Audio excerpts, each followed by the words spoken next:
the way I'd like to explain it is if for those of you who watch soccer, European football, the inbound, right? The inbound is a skill that you need, but it's not all of soccer. Cold approach is a skill that you need. Yes. Cold approach is taught as if it is game. Cold approach is 2% of, let me say it one more time. 2%, yeah. Go ahead.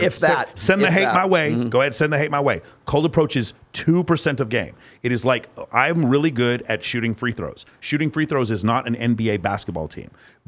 Cold approach is 2% of game.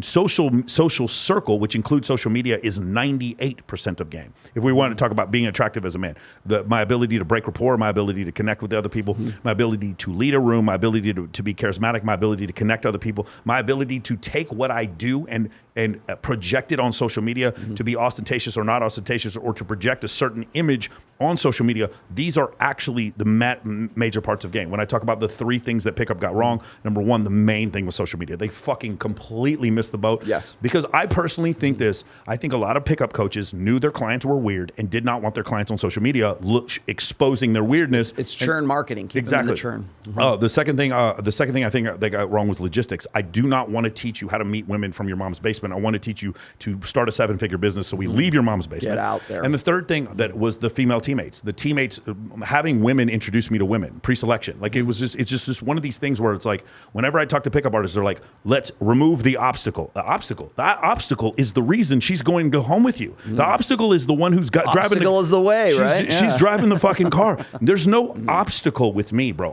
They're all gonna love me by the end of the night. That's the way I want to be. And if nothing happens between us, I still want to know you, dude. You know how many beautiful women I meet sometimes, and they're like, I can tell they're not interested. That's fine. Do you want to come on the podcast? You have 4 million followers. Fuck yes, I'm gonna have you on the podcast. Crystal, this is one of my favorite ones. Crystal Hefner is Hugh Hefner's wife. Her and I hosted a bikini competition back in like 2014, 15, 16.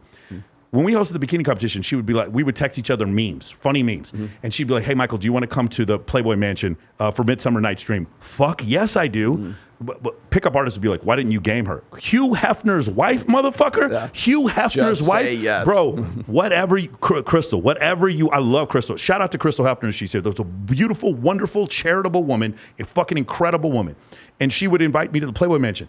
Of course I'm going to be fucking friends with her, bro. Of course. This woman is high status. Do you know, I have a friend of mine, Toy Hardy. Shout out to Toy. Her birthday's on Sunday. This woman has introduced me to so many billionaires, bro. Of course, this ability to connect. But we treat women like they're the enemy. And I don't. I love them, man. I love being in a hot tub with 12 women at the same time. Women make life beautiful. Women make life worth living. I get that constantly. And of course, Andrew does too. Yeah. He made a big deal out of this. Everybody thinks Andrew is like this misogynistic, fuckwit, right? Yeah. And I'm like, no, he would not be doing what he was doing if he was truly a misogynist, if he was truly hate women. Yeah. Men who truly hate women aren't online. Yeah. Men who truly hate women aren't going, oh man, she fucked me over, because they care. They're outcome dependent on on that rejection, right? And so I've been doing this for about 20 years. I have met a handful of guys who I would say are genuine misogynists. But the reason why we keep saying like, oh, those guys are incels, those guys are misogynists, because it's the easiest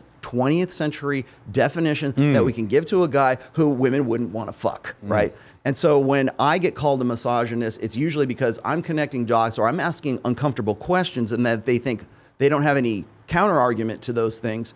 So the next thing out of their mouths is who hurt you, right? Or what was your growing up like? Or then they want to turn into armchair psychologist at that point and to reframe the debate at that point, because they don't have a comeback to the data or the connections or the correlations that I'm making from the data. And then it's like, well, only an incel would have that question. Only a misogynist would try to connect the dots that you're connecting right now. And it's like, no, the data is what the data is. Yeah. What do you think about that? And when it conflicts with their belief sets and it conflicts with their convictions, that's when there's no other recourse but to turn you into an incel. By the way, there's no such thing as an incel, an involuntary celibate. Yeah. In 2022, if you want to get laid, you can get laid. For sure. Come to this state. Come to fly into Reno. Go to the Bunny Ranch. Fly into Reno. I'll take you to Mound House, Nevada. You give me let's see, finder's fee. So I'll get $700. I'll take $200, and I will get you laid. You want to have a threesome? No problem. I will teach you brothel game in Reno, Nevada. You 100%. user satisfaction guarantee. Okay. Bro, have you seen these dudes who go to South America? You can get laid in the 21st century. Have you seen these guys who go to South America or Central America or someplace in like Eastern Europe and they start talking about their harem of like girls that they got? And I'm like, bro, like it's what is it? Sexual arbitrage or whatever. I'm sorry, man. I don't blame people. I don't want to go too far in that, but like that whole thing is just kind of strange to me.